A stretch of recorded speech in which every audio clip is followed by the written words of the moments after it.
This year, build your credit history with the Chime Secured Credit Builder Visa Credit Card. No credit checks to apply. Get started at chime.com/build. The Chime Credit Builder Visa Credit Card is issued by the Bancorp Bank N.A. or Stride Bank N.A. members FDIC. Chime checking account and a $200 qualifying direct deposit required to apply. The regular season is heating up. New stars are emerging, and that means more opportunities to win up to 25 times your cash on Prize Picks, the most exciting way to play daily fantasy sports. Just select 2 or more players, pick more or less on their projection on a wide variety of stats, and place your entry. It's that easy. Let it fly to turn $10 into $250 with just a few taps. Easy gameplay, quick withdrawals, and injury insurance on your picks are what make Prize Picks the #1 daily fantasy sports app. Watch your favorite players and get paid doing it this basketball season. See your entries make progress during the game or make new entries for the second half and the fourth quarter. 3-pointers, assists, rebounds, and everything in between are yours for the taking. Join the Prize Picks community of more than 7 million players who have already signed up. Right now, Prize Picks will match your first deposit of up to $100. Just download the Prize Picks app and use code GET100. That's code GET100 on Prize Picks for a first deposit match of up to $100. Prize Picks. Pick more, pick less. It's that easy.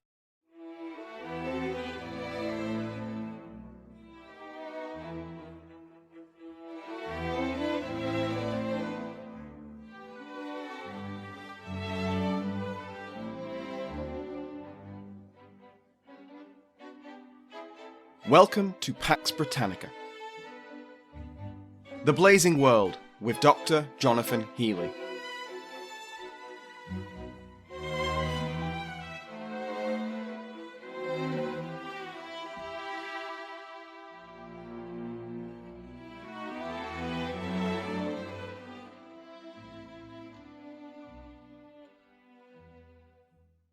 Today I'm delighted to welcome Dr. Jonathan Healey, Associate Professor of Social History at Oxford University's Kellogg College. His most recent work, The Blazing World, was published this year to critical and popular praise. I'm definitely one of those praising it, by the way. It's already one of my key texts. I use it in all my recent episodes. So Dr. Healey, thank you so much for joining me today. Thank you for having me. It's always nice to talk to a fellow enthusiast for 17th century history. It's really clear that you enjoyed writing The Blazing World, because you can just tell it comes through the pages. But other than just because, you're an enthusiast of the 17th century, why did you choose to write this particular book? It's a great question, and you are absolutely right. I think it's just an utterly fascinating period in history, and particularly obviously in English history, and I've always been drawn to it because it's a period when lots and lots of stuff kind of goes on. There's obviously there's a civil war right in the middle of it. It's there's a revolutionary a revolutionary moment in 1647 where it looks like a kind of social revolution is going to happen, and then of course you've got the only experiment so far in republican government in English history, and then obviously the kind of really fascinating political developments in the later 17th century, which are a bit less well known, things like the exclusion crisis, and the revolution of 1689, to some eyes the Glorious Revolution, and so that that political story is really fascinating, and I really wanted to be able to tell that story in a way that was interesting and engaging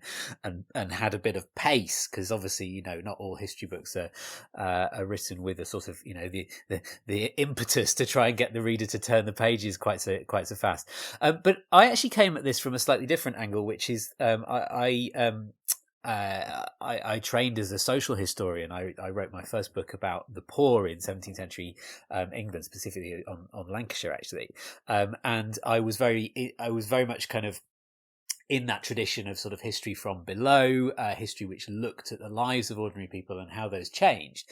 And one of the things that drew me to the 17th century is that it's just a period where you can say so much about ordinary people. We have so many, we have an absolute kind of cacophony of sources, everything from diaries and autobiographies to lots and lots of court records, records of the poor law, the first newspapers in England, and memoirs, all kinds of stuff, loads and loads of records which allow us to have a much more vivid view of the lives of ordinary people. And what I was trying to do in The Blazing World was to tell a political narrative, and it is very much a sort of kind of focused on what's happening in politics and the relationship between Crown and Parliament and everything like that, but also to do it with this kind of background of a kind of really sort of vivid technicolor picture of how ordinary life is changing and how ordinary people were impacted and actually played a role in these great events. That's really interesting. And that leads into my next question, which is, why did you choose to write The Blazing World as a narrative when that's not, the default position for a lot of historians? So why did you choose to do a narrative? And that's another great question. I had a colleague who I won't name. He may, if he ever listens to this, he may recognise this. And he was a great sort of proper kind of Marxist actually, and very much into kind of social structure and the the impact of the distribution of wealth to to history, and thought about things like the rise of the bourgeoisie and all these kind of things. And he once said to me, the only thing that you can say about history for certain is that it moves forward in time. And I think that's a really important thing to remember as historians, which is that it's very easy for us to sort of look back on the past and see things kind of moving to a particular end point. But one of the great things about narrative history is that you do it the other way around. You sort of start at the beginning and you move forward, and that I think as a writer and as a historian, that sort of helps you see some of the paths which don't get taken as much as the ones which do, and one of the themes of the Blazing World is paths that don't get taken. In 1647, for example, 1648, there's an opportunity for a much more radical social revolution in England which doesn't get taken. Obviously, in 1660, the Republic collapses and the monarchy comes back. It's another path which doesn't get taken. In 1685, there's this kind of vision of absolutism based on sort of toleration of both Catholics and Protestant dissenters under James II, but that collapses. It's another path which doesn't get taken. And one of the things about narrative history is it really does kind of emphasize that. But I also think, it's not a textbook, and that's one thing that I think it's really important to emphasize. And when I was writing it, one of the phrases that I had in my mind, I should have had it sort of written on top of my laptop, which is, this is not a textbook. And although it does, obviously I do make historiographical decisions in there, every historian has to, it doesn't sort of sit there and say, well, there's this historian who says this about the reign of Charles I, and then there's this historian who says the other. So it is partly just a function of the kind of book it is, which is very much one aimed at a general readership, people who are new to the period, and therefore people who want a good story, actually, first and foremost. And so just to linger on the question of historiography there, where does it fit within that wider scholarship, and what are you trying to say to that wider scholarship? I think I would self-identify as a sort of post-revisionist, basically, in that if you go back sort of 60 years, 80 years, even further, you have a kind of, you have a view of the political breakdown of the 17th century, in which there are long-term forces at play. And then that was really kind of challenged in the 1960s and 1970s by the revisionists who made very persuasive, people like Conrad Russell, people like, John Morrill, made very persuasive, very kind of sophisticated, very nuanced arguments that essentially the civil wars and to an extent sort of later political crises were essentially caused by short-term contingency. There's the famous sort of Conrad Russell argument that there's not really any point looking for the cause of the Civil War before 1637. It's all to do with that sort of billiard ball effect when things go wrong in Scotland, and then in England, and then in Ireland, and then it sort of all collapses. And then of course you've got the argument that where there is a political crisis, it's the fault of a useless monarch. Charles I is politically hopeless. That's the argument. James II, he's got a perfectly good hand. There's no deep lying structural issues. He's just a very, very bad politician. And I kind of, whilst giving quite a lot of respect to those historians, and I use their work quite a lot, I think my view is that there is there are a set of much deeper causes for the political problems of the 17th century, and of those, I think where I'm a little bit different to some of my other colleagues is I do put a little bit more emphasis on social change, and let's say there's perhaps two in particular which I emphasise in the book, and one is the rise of the sort of middle sort of people. These are the kind of yeoman farmers who are prospering under the growth of population and inflation of the early 17th century, and they're doing very well. They've got a bit more wealth, and they partly invest that wealth in education and in the law. And what that does is it means that they are literate, they can read pamphlets, they can think about religion. They also are invested in government, and that is as much kind of local government, sort of dealing with social problems like vagrancy as much as anything else. But they're also invested in the law, and they learn how to be lawyers. They are engaged in lawsuits over their estates, and that brings them into contact with ideology about the law, about the role of the royal prerogative, about the common law, and about Parliament, because Parliament is, sort of right at the pinnacle of the English legal system at this point. So there's all that which kind of brings in these sort of middle sort of people into contact with ideology and with the state, which I see as quite important. But at the same time, you've also got this kind of massive growth of London, and one of the most kind of one of the key characters in the book, if anyone asks me who's the key character in the book, it's London, the city of London, because London has grown massively. It roughly doubles between 1603 and 1640, and then it still sort of grows a bit more slowly, but it still grows into the later 17th century.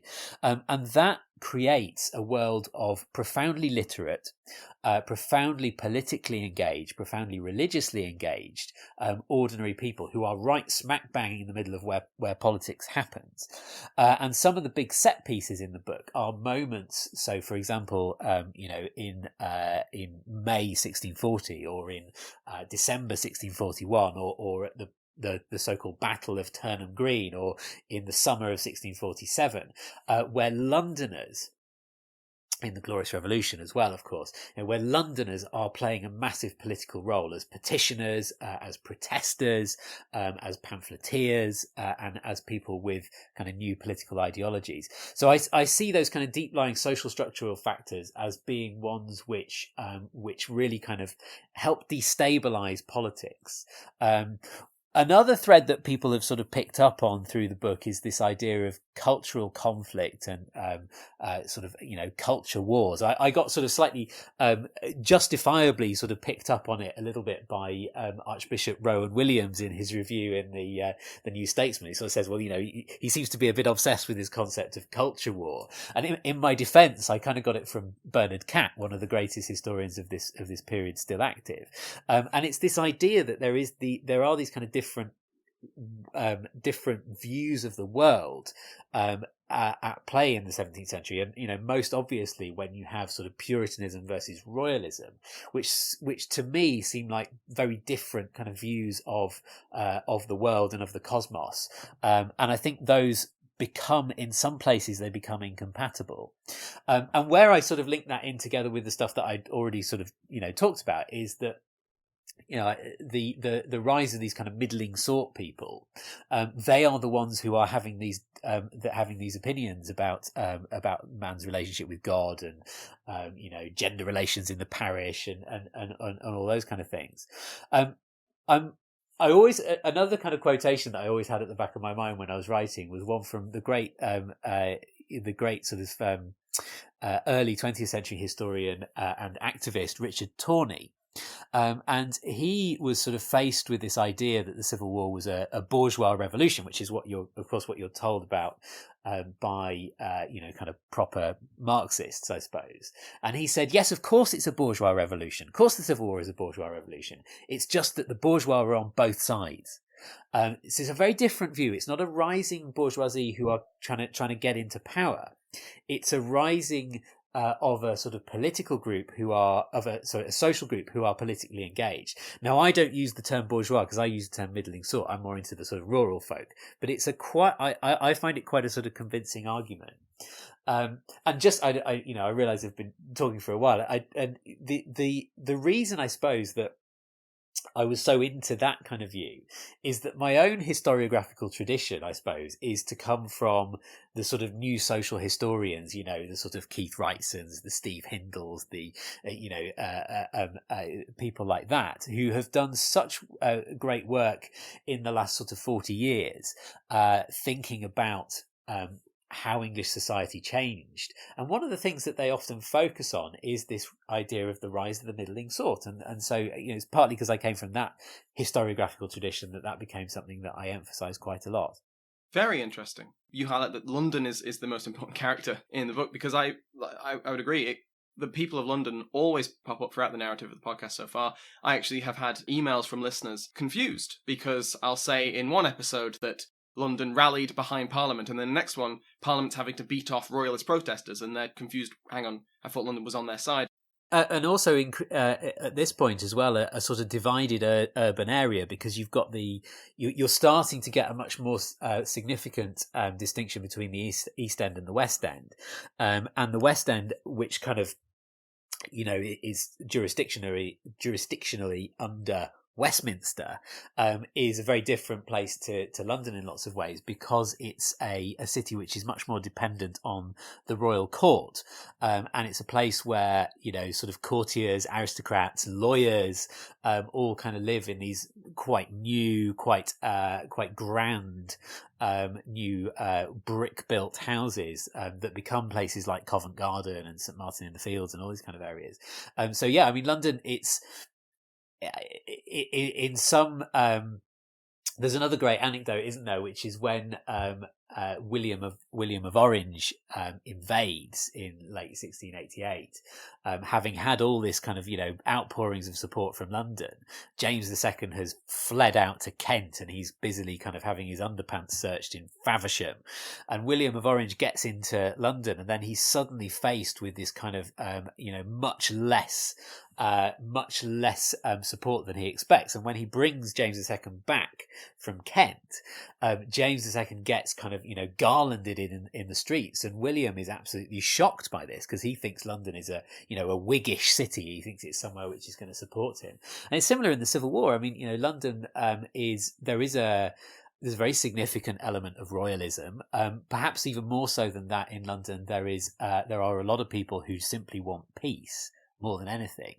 And then, of course, by 1647, there is a sort of, there's this kind of split in the parliamentarian side, whereby a lot of people in London are basically kind of Presbyterian, and they are horrified and scared by the growth of independency and by the growth of levellerism. So it's a vibrant city, it's a divided city, and I think I think the perspective of the social historian, which can look at London and look at places in England, and say, it's not just a sort of stereotypical thing. It's not the case that all the gentry support one side. It's not the case that whoever.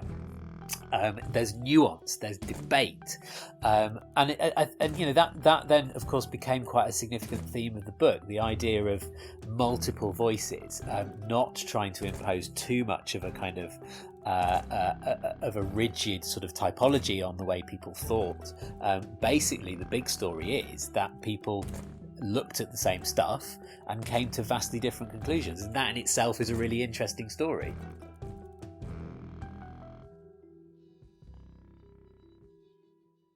The regular season is heating up. New stars are emerging, and that means more opportunities to win up to 25 times your cash on Prize Picks, the most exciting way to play daily fantasy sports. Just select 2 or more players, pick more or less on their projection on a wide variety of stats, and place your entry. It's that easy. Let it fly to turn $10 into $250 with just a few taps. Easy gameplay, quick withdrawals, and injury insurance on your picks are what make Prize Picks the #1 daily fantasy sports app. Watch your favorite players and get paid doing it this basketball season. See your entries make progress during the game or make new entries for the second half and the fourth quarter. 3-pointers, assists, rebounds, and everything in between are yours for the taking. Join the Prize Picks community of more than 7 million players who have already signed up. Right now, Prize Picks will match your first deposit of up to $100. Just download the Prize Picks app and use code GET100. That's code GET100 on Prize Picks for a first deposit match of up to $100. Prize Picks. Pick more, pick less. It's that easy. Madame Tussaud. We all know the name, and many of us have visited one of the wax museums which bear that name. But you may not realise the historical significance of the woman behind the name, or how she and her waxworks defined the genre of true crime. If that has piqued your interest, then give The Art of Crime a listen. The Art of Crime is a history podcast by Gavin Whitehead, a historian of Victorian theatre, all about the unlikely collisions between true crime and the arts. If you enjoy the detail of Pax Britannica, then you'll love The Art of Crime. The latest season of The Art of Crime tells 2 stories. First, it chronicles Tussaud's career, starting in pre-revolutionary France and ending in Victorian London. Second, it tracks the evolution of the Chamber of Horrors, a showroom in her wax museum that exhibited macabre curiosities, including effigies of notorious criminals. You'll hear how Tussaud won patronage from the French royal family, narrowly escaped the guillotine during the Reign of Terror, and became one of the most celebrated showwomen in Paris and London.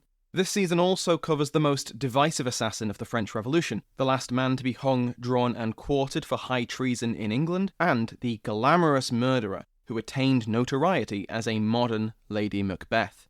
Subscribe to The Art of Crime wherever you get your podcasts. Let's talk sources, because obviously you're no stranger to this period, so the sheer wealth and variety of primary sources wouldn't have taken you by surprise when you started researching for The Blazing World. But was there anything that did surprise you, or anything that stuck out to you while you were doing your research that you weren't expecting to find, or something that really changed the path of the book? That's a really good question. I think because it is so much a work of synthesis, I had a pretty good idea of where it was going to go to start off with. So it's not a particularly sort of research, primary research focused book. As I say, it's a work of synthesis, although it does kind of, obviously it tries to use primary sources where possible. I think in terms of the sort of surprise, I think I was quite taken by the depth of discussion about faith early on in this period. And I think, in a sense, for a historian, it's probably a bit of a kind of platitude. But this is a very religious period, and people did kind of have quite sophisticated and nuanced views of religion, and that was the case sort of with quite ordinary people as well. And there's an anecdote that I used early in the book, and it's sort of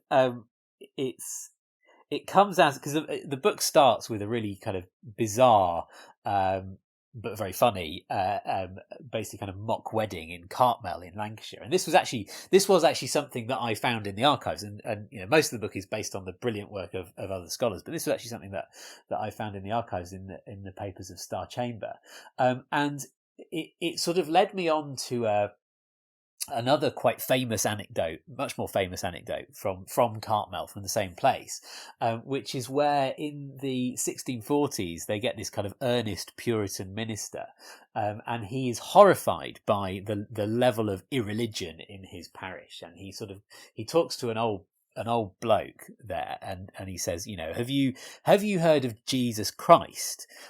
Which is, quite the question to be having to ask in the 1640s.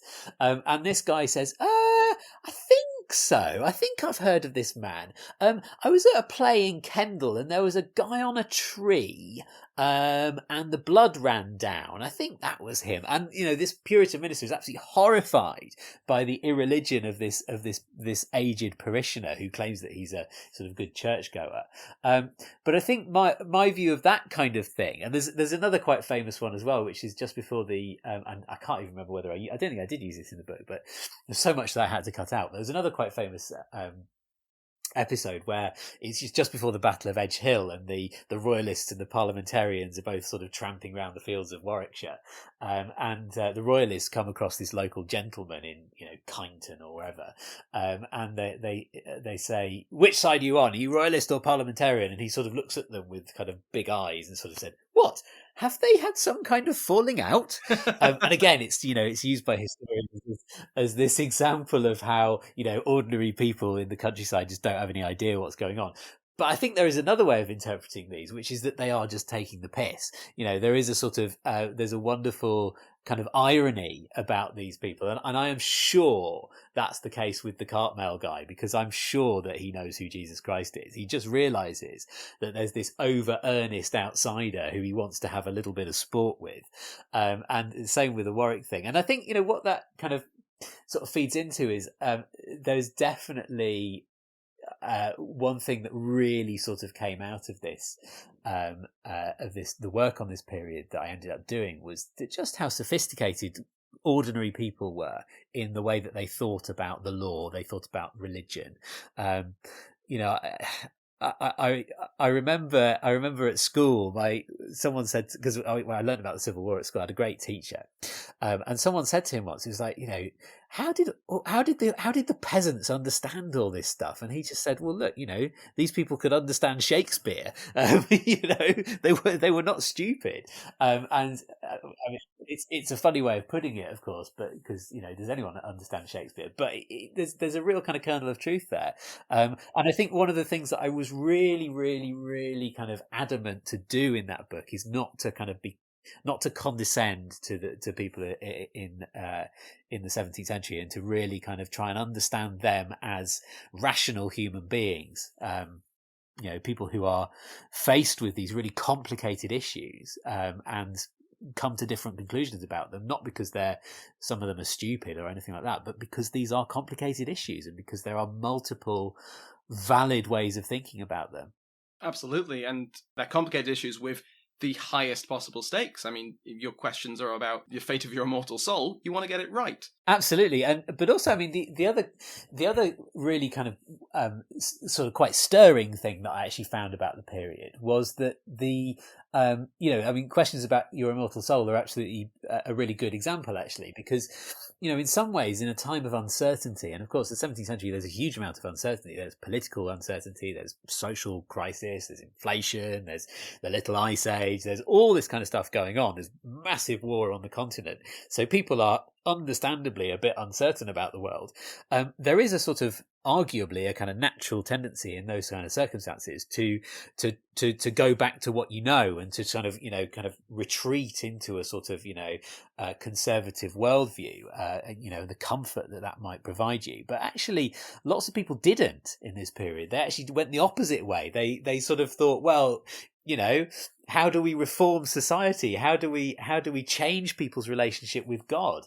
And I as some of the reviews have pointed out, I do have a certain amount of kind of, what you try and be an objective historical an objective historian, but there's a lot of sympathy in there with the visionaries and the free thinkers, and people like the Quakers who come up with this completely new way of experiencing faith. The Levelers who are able to think about what does it really mean to have the safety of the people at the center of our political ideology, and how do we make sure that the people are actually part of the political the political setup, and how are they protected? And these people, they managed in what was fundamentally a very sort of backward-looking culture, and I don't mean that in a negative way. I just mean it in an objective way, in that people looked to the past for inspiration and for direction, but yet still some of these people managed to think about up these kind of really kind of remarkable proposals for social and political and religious change. I mean, you have people advocating, a national health service, for example. You have people advocating legal aid. There are some people who argue that there shouldn't be the death penalty, for example, which, of course, in the UK that we've got there, but they haven't everywhere in the world. And I just think some of the thought that comes out of often quite ordinary people in this period, men and women as well. One of the tragedies of this period is that the political upheavals of the 17th century, of the middle of the 17th century, probably kind of held back any kind of discussion of gender relations, and probably helped to sort of reinforce the kind of patriarchy that you have at the start of the period, and is reinforced by the end. But in the middle of the period, there are people willing to sort of talk about women's rights and the women's liberation and things like that, and just in that society, it just is remarkable that people were able to do that. So I find that quite inspiring, actually. Well, let's focus in on one of the things you touched on there, the idea of people thinking of new ways to look at the world and new ways to govern and all of this stuff. You touched on the levelers, so I want to jump ahead of where the narrative is at the moment, so this is a spoiler. But John Lambert famously drafts The Instrument of Government. Now, I wonder if you could explain to the audience what The Instrument of Government was and how was it received? The Instrument of Government is the first attempt at a written constitution for not just England, but for England, Scotland, and Ireland, and it's an attempt to put down basic kind of fundamental principles of the constitution, and it's a sort of it's an attempt at a balanced constitution. It's you have a Lord Protector, which initially would be Oliver Cromwell, and his rule was tempered by Parliament, and of course is tempered by the existence of this written constitution. And amongst the sort of constitutional protections were things like religious toleration for those who profess a belief in Jesus Christ, basically, as long as they're not sort of openly Catholic or openly advocating for the rule of bishops. So it's a very imperfect kind of toleration, but in the context of the time, it is relatively wide. It also does things like franchise reform as well. It changes the basis of who can vote. It's still only men, but it can be men who don't own land at this point. Although they have to have a certain amount of non-real property, and it also reforms sort of constituency boundaries. So places like Leeds and Manchester get MPs for the first time. But I think what's really interesting for me about the Instrument of Government is that it is a sort of it's a sort of modernizing step. Now, it may be a very imperfect one, but it's the very fact that it basically looks at the Constitution as it is, and instead of doing the normal thing for that period, which is to say, right, what's the precedent? What's the ancient Constitution? What have things been like from time immemorial? It actually says, no, we're going to think about this rationally. We're going to use reason, and we're going to say, right, okay, this town should have an MP, even though it's never had one before, because it's a big town, and by doing that, it was sort of it was actually a really quite significant break from the constitutional norms. It was inspired by Levelers, because they argued for written constitutions and fundamental constitutional protections, although it ended up being a sort of relatively conservative document in many ways. It didn't, it wasn't a sort of social revolutionary document. The trouble was, it came from John Lambert was a soldier, and a fairly kind of, he was from a sort of middling sort of Yorkshire gentry background. He's from Malham, he'd risen through the ranks. He'd become the sort of one of the leading soldiers under Fairfax and Cromwell, and he was clearly he was probably more intelligent than either of them actually, and more thoughtful. Certainly more intelligent than Fairfax, who's a bit sort of but he has this kind of fatal weakness in the eyes of the people in positions of responsibility in the middle of the 1650s, which is that he's just plain old Soldier John, and that means that any constitution that he gives, that he provides, is fundamentally coming from the soldiers. And one of the things that in the 17th century people were very invested in is, where does power come from? There are, in some ways, the Civil War is a debate about where power comes from. Does it come from God, or does it come from the people? The parliamentarians argue that basically it comes from the people. It's not the same thing as arguing for democracy. They're talking about where power comes from. The trouble is with Lambert is that as much as he kind of dresses it up as a sort of, a constitution which is rational and comes from the people, fundamentally it comes from the army. It's been presented to Cromwell by a general. The hope is initially that it will then be ratified by Parliament. Parliament will say, yes, great idea, brilliant constitution, John. We'll take that on, and we'll give that our seal of approval. Therefore, giving the seal of approval of the representatives of the people. Unfortunately for Lambert and for Cromwell, they don't do that. They instead sort of start to say, well, hang on a second, we want to create our own constitution. We want to do it our way. We don't want this plain old Yorkshire soldier coming and telling us how many constituencies there should be, or who should be tolerated. So it has a very, very rough ride, and it basically sort of falls apart in late 1656, 1657, just after Cromwell has attempted to rule through major generals, so kind of military local government, if you like. One of the most notorious elements of the Republic's history was, attempt to impose some form of military rule on local communities. Didn't work very well.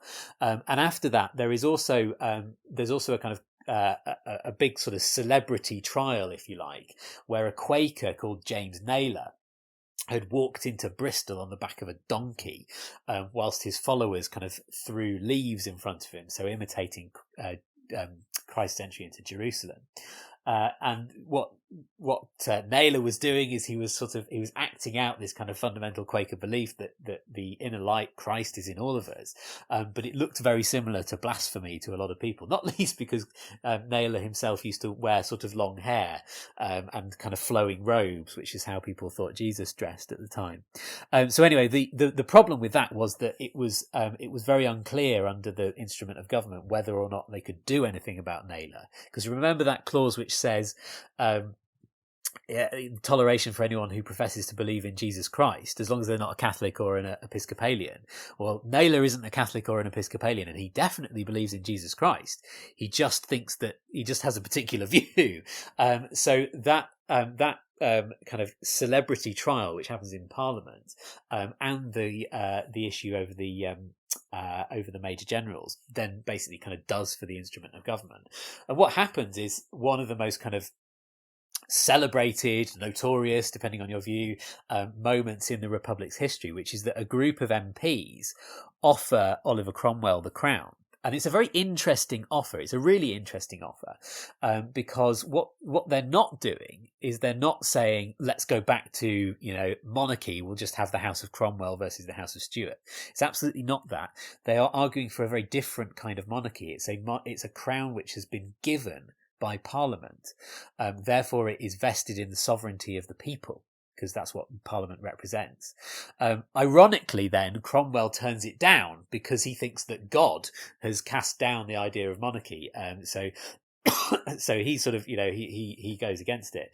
But he does accept this kind of new constitution, the additional petition and advice, which has come from Parliament. And the way to think of this is that it's basically a kind of civilian coup against Lambert, who then goes off in a sulk, because he's lost power. But those kind of, I think one of the things I was trying to do in the book is to give the constitutional and political struggles of the Republic their due, because I feel that sometimes in treatments of that period of history there is a sort of focus on, the sort of dowdiness of Cromwell, the alleged dowdiness of the Puritans, and all the theatres being closed, whereas actually there are these really kind of sophisticated and for me fascinating debates about power, about the Constitution, which are not ended by the regicide. If anything, they become bigger. You suddenly got rid of this ancient Constitution. What do you do? And there's various different attempts to kind of answer that question. But that fundamental question of where does power come from? Does it come from the people? And in what way, if it does come from the people, in what way can they best be represented? Becomes a kind of running theme throughout the 1650s. During the Republic, almost ironically, it's a point you make in The Blazing World, in the 1640s, the radicals were very political. But then from the 1650s, that kind of radical energy disperses into religious thought instead. Yeah. I wonder if you could speak a bit more about that. Yeah, and I think there is a tendency among people looking at the 1640s and 1650s to think in terms of the defeat of radicalism.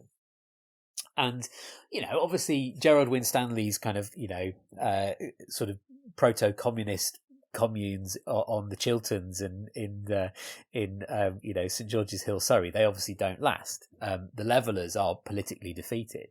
But I think if we think about this from the point of view of people at the time, where they would be just as worried about their immortal soul and as they are about their right to vote, I think we can overdo the idea of defeat, because movements like the Quakers, movements like the Baptists, they survive, and obviously they enter into a period of persecution in the 1660s and 1670s, but they survive that as well, and so they come out of the revolution strong enough to become this kind of dissenting radical tradition.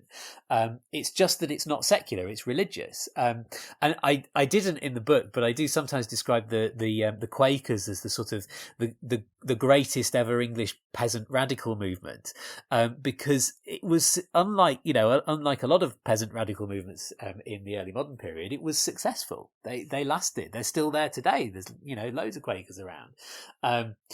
I'm not sure how proud they'd be of Richard Nixon, but they have survived as a movement, and they are they are fundamentally in this period. They are fundamentally bottom up. They are ordinary. They get a lot of their strength from ordinary farmers, and not just in London as well. The other thing that I found really really kind of great about the Quakers is that they took hold. Their stronghold was in the north of England. It was in Westmoreland. It was in North Lancashire. It was in the Pennines. And so this idea that there's a sort of there are radicals in mid 17th century England, but they're all in London, and they don't fundamentally have much purchase around the country. I think the Quakers really problematise that, because they take hold in little villages in the Pennines, which you wouldn't expect to be right at the forefront of sort of radical movements. So one thing I was really keen to kind of emphasise is that although that sort of level of radicalism obviously kind of didn't take hold, although more so I suppose than people often think. I always think of John Wildman, the great leveller, who ends up being the running the post office for William of Orange. So I mean, he survived fine, but the really kind of long lasting radical movements from the middle of the 17th century were the religious ones. The Baptists, the Quakers, even people like the Muggletonians, who don't exist so much anymore. But it was a lasting legacy, and it sort of it was passed on through generations into the 18th century and beyond. Just as a final question, just to finish off. In The Blazing World, you include a lot of fun asides and anecdotes and little things you found in the records. Were there any that you wish you'd been allowed to keep in? No, not at all. Not at all. My editorial team were fantastic. There was So when I first wrote the book, the first draft was considerably long. I mean, you may find this hard to believe. It was considerably longer than the one which has ended up on the bookshelves, and most of it was pretty similar actually. But the I had a chapter on the on sort of global developments as well, but that didn't really fit the book very well. But I also I spent a lot more time looking at the kind of social background to start off with, and I had a really kind of fun chapter about attitudes to sex and marriage in the early 17th century, and the sort of political relevance of this was that in the early 17th century, it's a sort of period of pressure on society, and that manifests itself in, kind of worries about sexuality, worries about gender relations, worries about marriage. And I started it with this incredible anecdote of a very sort of complicated, series of affairs in Spitalfields in London, which I'd found in Star Chamber. But yeah, it basically didn't. Having all those chapters in to start off with meant that the flow at the beginning, where it's so important of a book that at the start, it's got to keep moving. And, this ended up being a sort of 80,000 word discussion of, the problems in 1605 or whatever. So that had to come out. And I am a bit sad about that. But it's one of these things where as a writer, and you just finished your PhD, so you'll know exactly what I mean. As a writer, you can't include everything. And there is a real, particularly writing this kind of book, there's a real imperative to have a cohesive narrative, but also one which doesn't sort of sit still for too long. And so some of that stuff, unfortunately, had to go, but maybe for a future publication. Before we finish off, if there are people in the audience who really want to give The Blazing World a read, which I highly recommend, where can they find it? All good bookshops, many bad bookshops as well. There are, if you can find yourself near a Toppings, then they have plenty of signed copies. And the paperback is due out in 2024, early on, I think. I've just seen the cover and it looks great. They've done a fantastic job. It's currently out in hardback and ebook. Yes. Yeah, and there's also, you can also get a audiobook version, which is narrated by the wonderful Oliver Hemsborough, and that's another option. It's about 18 hours long, so you need to have a bit of time, but yeah, very good. Brilliant. Well, Dr. Healey, thank you so much. Thank you very much for having me. Thank you.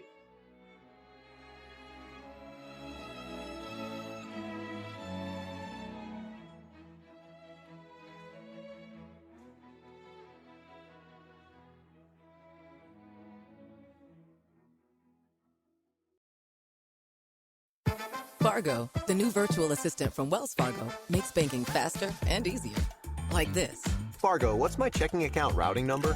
And this. Fargo, turn off my debit card. And this. Fargo, what did I spend on groceries last month? And that's just the beginning. Do you, Fargo? You can. In the Wells Fargo mobile app. Learn more at wellsfargo.com/getfargo. Terms and conditions apply. Your mobile carrier's availability and message and data rates may apply. Wells Fargo Bank, N.A., member FDIC. The French Revolution set Europe ablaze. It was an age of enlightenment and progress, but also of tyranny and oppression. It was an age of glory and an age of tragedy. One man stood above it all. This was the Age of Napoleon. I'm Everett Rummage, host of the Age of Napoleon podcast. Join me as I examine the life and times of one of the most fascinating and enigmatic characters in modern history. Look for the Age of Napoleon wherever you find your podcasts.